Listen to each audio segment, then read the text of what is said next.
Hello, everyone. Welcome back to the Asian Football Show. This is Arfan. I am back finally, and I'm joined by my good friend here, Arya. And welcome to episode 17. How are you, Arya? Good, good. It's finally nice to have you back on the podcast after what, two, three episodes without you. I missed you a lot, man. And yeah, it's cool. We're back. The dynamic duo is back. So you've just come back from an Asian Cup heartbreak. I think it's fair to say you've witnessed a lot. So is there anything you would like to share about that Asian Cup, or anything you would like to say about it? Yeah, I mean, it was a really nice experience. I met a lot of new people. I met lots of other journalists and other football lovers like myself. So it was a nice experience in that. But the games itself were amazing quality. But to see Iran lose against Qatar like that, especially after an amazing win against Japan, it was very heartbreaking.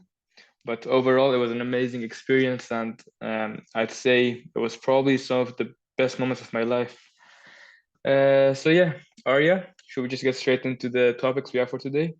Yes, sir. Let's get into it. Okay, so speaking of the Asian Cup, this is the first episode after the final, so we're gonna discuss the final which took place on the 12th of February. I mean, sorry, on the 10th of February between Qatar and Jordan. Okay, so Arya, why don't you start it off? So to start it off, I mean, listen, it's a final that, how can I say this with the most respectful way possible? Not any of us really want. Oh no, not that no one really wanted, but it's not the one we expected. I think that's the one that is fair to say. It's not the one that we necessarily wanted to see either. I think people were expecting a South Korea Iran final, which would have been one for history books. Both countries haven't won the Asian Cup in ages. So to have that one storyline would have been fantastic for the Asian Cup. But instead, we got Qatar against Jordan, which is not a bad storyline in itself. As in, Jordan are underdogs, right? They can get their first ever Continental Cup. Unfortunately, they fell to that Qatar team that won their second Asian Cup in a row. Which, I mean, listen, like, you say what you want about Qatar. They had a horrible World Cup.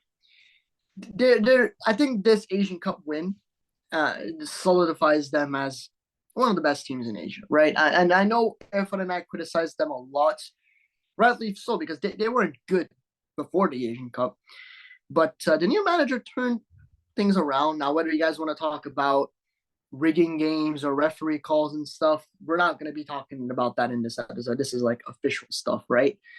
Say what you want to say about that Qatar team. I think they still deserve some sort of respect because winning back to back is not easy for any country, and they did it. You have to give them credit for that. Now, whether you agree with what happened in the game or not is completely different because getting three penalties in an Asian Cup final is always going to have that controversy behind it.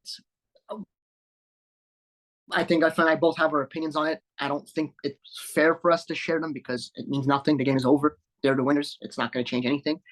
But you got to feel bad for Jordan, who worked so hard, and they had the game of their lifetime against Korea, which they completely dominated them in, and it's something that Jordanians will never forget about. So that was the final. Qatar won it. Congratulations to Qatar. And Yeah, uh, I agree with you there, definitely. Jordan, first of all, I have to give massive props to them.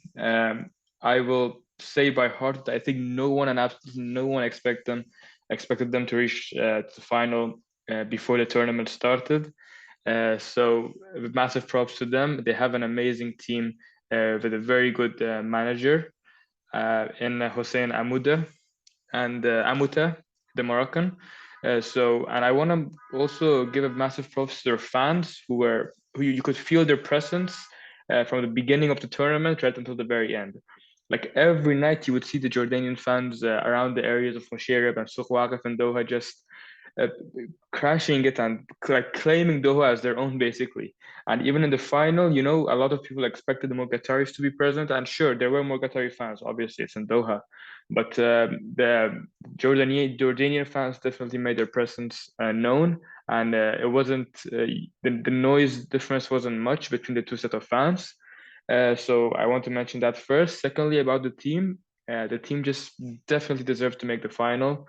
There's no doubt about it, and they weren't even bad in the final. I would say that in terms of actual football, they were the better team against Qatar, but they were not able to properly capitalize on their chances. Maybe you know they had some bad decision making when reaching the final third of Qatar, and Qatar took advantage of that, you know, with those counter attacks. And when they had the ball, you know, Akram Afif would do his magic, would get the penalties, and maybe some laziness from some lazy tackles from the Jordanian defenders also caused that, which ultimately led to 3 penalties and a hat trick of penalties from Akram Afif, who won both the most valuable player and the top scorer of the tournament, which was deserved, of course. But yeah, so I want to say massive props to Jordan and congrats to Qatar. You know, Qatar have been working very hard to reach here. After they got awarded the World Cup hosting rights, they started the Aspire Academy. They had this group of players playing with each other for a very long time, and now they know each other very well. A lot of the players have been together since the last Asian Cup, and this Asian Cup as well. I think it's a total of 9 or 10 players. And yeah, they've deservedly won another Asian Cup. Now, whether or not them being hosts affected this or not, probably it did, but we're not going to get too deep into that. And yeah, congrats to Qatar. Let's move on to the AFC Cup and the Asian Champions League because it's back, guys. The Asian Cup may be over, but we still got some Asian football for you. Well, I say we as if we're the ones doing it, but yeah, there's some more Asian football going on.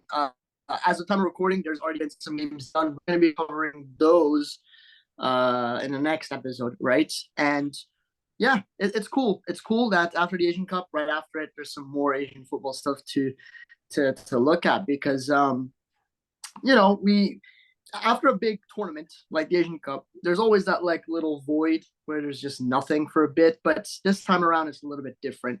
So, Erfan, I'll let you go through the teams, and we'll go from there. Yeah, so let's go through the AFC Cup first, which began yesterday, so the 12th. And Al Rifa of Bahrain drew Al Nahda 1-1, the first leg of the West Zone semifinals. Al Ahad are currently losing 1-0 to Al Kahraba. The game's not over yet in Lebanon in the other semifinal. And then in the Asian zone semifinals, 2 Australian teams won. MacArthur defeated Sabah 3-0, and Central Coast Mariners defeated Phnom Penh Crown of Cambodia 4-0. So they will play each other next week in the zonal finals to decide who will play against Odisha of India in the interzonal semifinals. It's an Australian derby. And then the other game I didn't mention is Abdish at account of Kyrgyzstan against Taichung Futuro of Chinese Taipei in the other interzonal playoff semifinals. And again, to remind you guys, this is the last edition of the AFC Cup. Before next year, it's going to be the ACL2. So still a very weird name, but we move on. And then for the AFC Champions League, which also kicked off today, the round of 16 started with Shandong Taishan hosting Kawasaki Frontale, which was an amazing game. It started with Kawasaki Frontale taking the lead 2-0 thanks to Brazilian goal scorers Erson and Marquinhos. They started the game off very well, and it looked like it was going to be an easy tie for them before Fernandinho, another Brazilian who plays in Shandong Taishan, scored the next goal for Shandong, and the game was then 2-1 to Kawasaki. But then Ienaga scored in the third for Kawasaki, which again looked to finish the tie off. But then Jadson got a second for Shandong, which now we have to wait till next week in Japan to see who will go through. Just to mention the other ties, Bangkok United will play against Yokohama of Japan. Ulsan Hyundai will play Winterfruit Kofu, a team which I'm sure Arya loves a lot. Jeonbuk Hyundai Motors will host Pohang Steelers this week in an all-Korean game. And in the West region, we have Nasaf Qarshi playing against Al Ain, Al Fahia versus Al Nasser, and also the tie, Sepahan against Al Hilal, which is going to be an exciting tie. I can't wait for that one. And Nav Bahor of Uzbekistan playing against Al Ittihad. So yeah, exciting games ahead, isn't it, Arya? Yeah, I mean, there's a lot of clear favorites in many of these ties, but as we've seen with the AFC Champions League, this time around is some of the, I guess you can say, smaller teams, quote unquote, may be able to shock the bigger ones. Looking at teams like Benfica, from looking at Sepahan or even Navbahor. Navbahor Namangan has been amazing in this Champions League. So can they beat a team like Al Ittihad? They certainly can. Will they? That is something that we're going to have to wait and see. Yeah, like you said, I'm very excited to see what Benfica can do against Ulsan Hyundai. I keep saying Benfica. That's not the way you should technically say it. It's Vent I learned that when I was doing my video, but I'm like used to saying Ven for it now, so I apologize for that. For me, I like the game I'm looking the most forward to. It's of course a little bit biased. It's Sepahan against Al Hilal. I don't know what to expect for that. Al Hilal don't have Neymar, so that's a huge plus for Sepahan. But again, they don't have Neymar, but they have like 13 other different players that are, has to be said, better than Sepahan players. And the Asajan top scorer. Mohan, are gonna score, I think. Don't you agree? I mean, I'm looking at Sepahan's top scorers in Reza Sadi, Mohan Lu, who, we say a lot of bad things about them when it comes to the Iranian national team, but it's fair to say, to give credit to them, they've been amazing in both the BGPL and actually they haven't been that impressive in the Champions League now that I think about it. But yeah, exciting times ahead. Like I said, we're going to be reviewing these games once again next time round. And I really do hope we do see some exciting football in these ties. Yeah, can't wait for them to begin. Well, they have already started, but can't wait for them to go on. Okay, so that's it for the club competitions. Another competition, actually a World Cup, is starting in 2 days. I'm not sure if it has a lot of fans as the actual World Cup, but it's definitely an exciting one. The Beach Soccer World Cup, FIFA Beach Soccer World Cup, will be played in the UAE from the 15th of February till the 25th. The 4 Asian teams that have qualified are the UAE, which are the hosts, Iran, Japan, and Oman. Fun fact about this is Iran is actually one of the top teams in the world in the beach soccer. They're the record holders of the Intercontinental Beach Soccer Cup, so they have a good chance of going far into this. Japan have also shown recently that they're a good side, not as good as Iran, but definitely as a team that is not to be underestimated. So I'll go through the groups, the 4 groups. Group A, it's UAE, Egypt, United States, and Italy. I think UAE should easily advance as one of the top 2 teams of this group. The only side that could cause some problems here would maybe be Italy.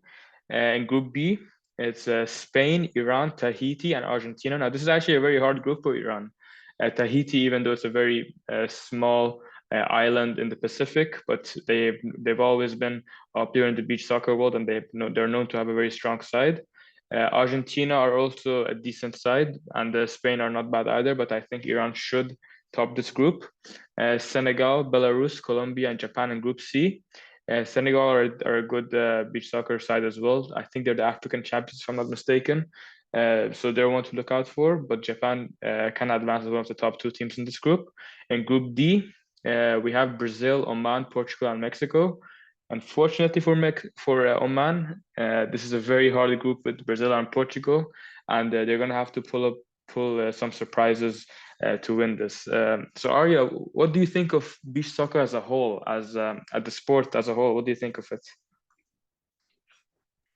I think it's on the rise. I mean, it has a lot more PR than it used to have back in the days. I started watching beach soccer. Now, listen, I'm not a an expert on it whatsoever, and I think the same can be said to you, Erfan. I started watching it for the first time. Was it last year? In the AFC Beach Soccer one, and the only reason why I watched it is because Iran was doing really well. So I was like, okay, I'm just gonna watch it. And beach soccer games, if I'm not mistaken, aren't even like long in length. They're not that long, so it's pretty cool. It's also pretty cool that we have one AFC team in every single group. I think that's pretty cool.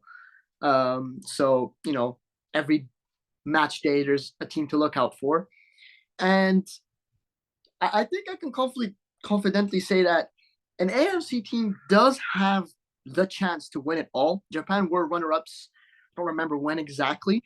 They were runner-ups at some point in a World Cup. I think it was I don't know if it was the last two. I can't remember. But Iran, who have just been better and better. I mean, they won against that same Japan side. Was it 6-0 in last year's beach soccer final? So, beating Japan 6-0 is big. It's a very big result. I've seen some Iranian news outlet talking about some of the friendlies that have been occurring a little bit before the World Cup. I think they managed to beat, was it Senegal, if I'm not mistaken, as well. But like you said, Group B is pretty much a group of death. I mean, every country in that group is good at the sport. Spain, Tahiti, Iran, and Argentina. It's going to be an interesting one.